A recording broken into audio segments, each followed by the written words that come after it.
السلام عليكم البنات، كي دايرين؟ لاباس عليكم؟ كلشي مزيان؟ كنتمنى ان شاء الله تكونوا بخير وعلى خير وفي احسن الاحوال ان شاء الله. اول حاجه كنعتذر لكم على طول الغياب ديالي، لان كانوا عندي شي ظروف داكشي باش اليوم ان شاء الله غادي نحاول ندير معكم تتمه ديال هذا الطرز المسلول، نزولا عن الطلب ديال المجموعه ديال الاخوات بغاو التتمه ديال المسلول وبغاو شحال من حاجه. اذا ان شاء الله اليوم عاد كتاب هذا الفيديو هذا راه كنصور عندي تقريبا شي 8 شهور هادي، ولكن خاصو المونتاج، خاصو الكماله ديالو، لان ما كاملش عندي. انا ان شاء الله معاكم حتى نكملوا هذا الطرز المسلول اولا الدرس ديال الطرز المسلول ان شاء الله، وغنجي معكم دقه دقه حتى نسالي كلشي ان شاء الله يكون هو هذاك وكاع البنات يفهموا. في الفيديو اللي سبق خدمت معكم هاد الاعمده صافي، نسميهم انا اعمده اللي كنا فايت لينا وسليناهم، وريتكم الطريقه ديال السلان وريتكم الطريقه ديال النسيج. دابا ان شاء الله غادي يبقى هذا الفراغ اللي ما بين هاد الاعمده، هذا الفراغ هذا اللي هنايا هو كيفاش غادي نخدم هذا الزقزاق اللي عندي ما بين عمود وعمود. صافي البنات، غادي نحتاج الكانفا، هي غادي يكون عندي الطول ديالها على حسب الطول ديال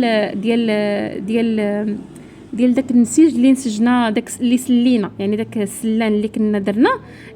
راه قلت لكم غالبا كنحتاجو 40 في الطول ديال الصدر، يعني في هذا، وكذلك في الكمام على حسب العرض ديالكم. صافي، والعرض ديال هاد الكانفا يعني اللي غادي نحتاجو ما بين عمود وعمود ضروري كيخصنا اما نستعمل سنتيم اما غير بهذه الطريقه، لان انا ديك الساعه كنشرح لكم غير نظريا، ما كنتش غندير معكم التطبيق، ولكن حيت غندير معكم التطبيق ان شاء الله هذا باش نكمل لكم هذا الدرس هذا، غادي نشير لكم بزاف د الحوايج كيخصكم تردوا لها البال. صافي، دابا انا عبرت هنايا عبرت هذيك المسافه اللي عندي ما بين عمود وعمود، يعني داك اللي عندك لي سباس اللي خاوي، يعني داك الفراغ اللي فيه غير الثوب، يعني ما بين عمود وعمود يكون عندي واحد الفراغ فيه غير الثوب، هذاك الفراغ كيخصني نعمرو بهذا الزقزاق ديال الطرز التونسي. صافي البنات، انا دابا حيت عبرت هنايا ديك الكانفا لقيتها عندي شايطه، يعني انا كنت بغيت غير نشرح لكم زعما كيفاش هذاك الطرز ديال الزيكزاك. راه قلت لكم غنستعملوا الطرز التونسي شحال هادي في الفيديو اللي قبل كنظن.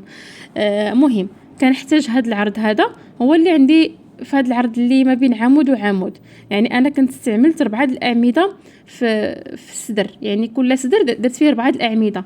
هذوك الاعمده يعني كنقصد لكم هذاك السلان اللي كنت سليت ووريتكم التطبيق ديالو وديك الخدمه ديالو، يعني داك النسيج ديالو. صافي، دابا بقى لنا داك الزقزاق اللي كنا درنا بالطرز التونسي، يعني قلت لكم كنحتاجوا الكانفا كنقطعوا العرض ديالها كما قلت لكم على حسب داك العرض اللي عندي في داك لي سباس، يعني في ديك المسافه ما بين عمود وعمود، والطول كنحتاجوا الطول كامل اللي عندي في الصدر. شفتي البنات، هذا الطول كامل اللي عندي هنايا، يعني تقريبا غالبا كنحتاجوا من جهه القطعه ديال الكول حتى لتحت، يعني ماشي حتى لتحت، يعني حتى ل 40، يعني غالبا حنا كنديروا 40 او 44 على حسب الطول. يعني كندير لكم 44 هي سنتيم، 40 سنتيم او لا، المهم على حسب الطول اللي باغا السيده في الصدر يكون فيه داك المسلول. صافي، هنايا راه شوفوا معايا، راه كنت كنصور لكم زعما راني كنت باغا ندير لكم التطبيق في الطريف ديال الثوب. صافي البنات،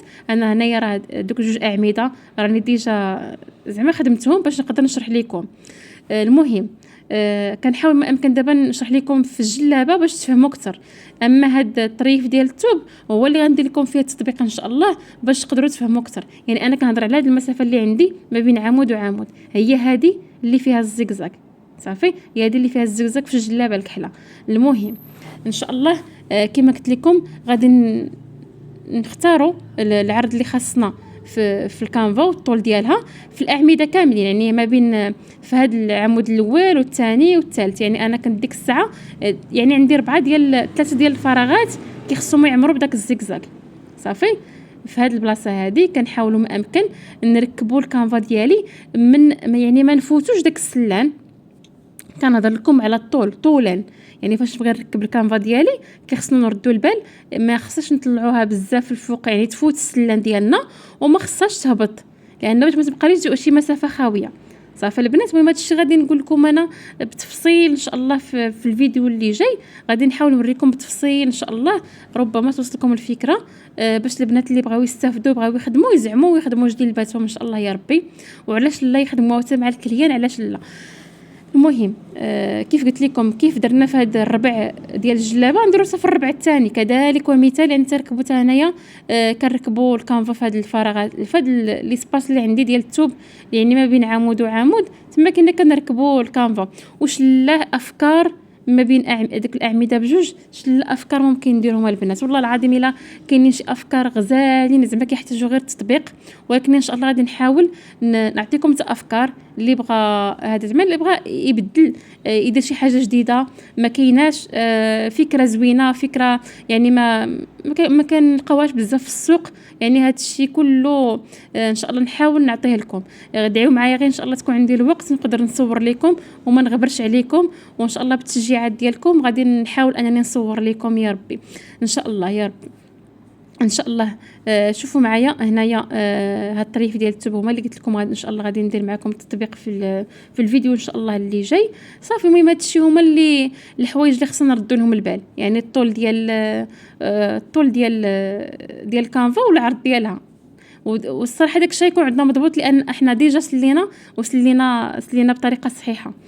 صافي البنات يعني حتى في الكمام هنا كنحاول نوريكم، حتى في الكمام كنحاول نقول لكم راه زعما راه حتى في الكم غادي نركبوا الكانفا، حيت ديجا وريتكم في على السدوره بجوج، وهنايا زعما الكميمات. هادشي زعما اللي كنت اولا اللي كنت كنصور لكم ديك الساعه، لان كنت مزروبه وجلابه خصني نعطيها لمولاتها وبزاف الحوايج كيتحكموا فينا ديك الساعات. المهم وبالنسبه لذاك الزقزاق اللي ما بين عمود وعمود ديال السلان، هذا هو الزقزاق. غير تاخذوا غير فكره مقربه، يعني واخا تكون غير نظريه. من بعد ان شاء الله غادي نحيت هنايا هذا الفيديو لقيتو قلت خلينا ندخلو في هذا الفيديو هذا، ربما غادي نقربكم للفكره. صافي باش البنات اللي كانت غتحاول تدرب او لا دير هكا، يعني الاقل تشوف اشنو غنديروا في الفيديو اللي جاي. المهم غادي نهضر معكم في جميع التفاصيل في الفيديو اللي جاي لا حيانا الله ان شاء الله يا ربي. المهم هذا هو الزقزاق اللي غادي نستعمل، كيتسمى الطرز التونسي. وعندنا افكار بزاف ممكن نعوضوا هذا الزقزاق هذا، نعوضوه زعما حويجات اخرين، يعني الافكار اخرين يقدروا يجيو حسن. صافي البنات ان شاء الله في الفيديو اللي جاي كما قلت لكم غادي نحاول ندير لكم التطبيق. المهم ان شاء الله ادعيو معايا ان شاء الله يعني نلقى الوقت ونصور لكم. يعني حتى انا صراحه عزيز عليا الصنعه وتنبغي نوصلها للبنات، واخا ناخذوا عليها الاجر غير الاجر كما كنقولوا صدقه جاريه ان شاء الله يا ربي. غادي نخليكم حتى الفيديو القادم وهذا ونصور لكم الفكره كامله، وعلاش لا الا كانت عندي شي جلابه ونعاودها معكم بالتفصيل اكثر، او لا حتى الا ما كنت وصلت لكم الفكره توصل. اذا حتى الفيديو القادم ان شاء الله.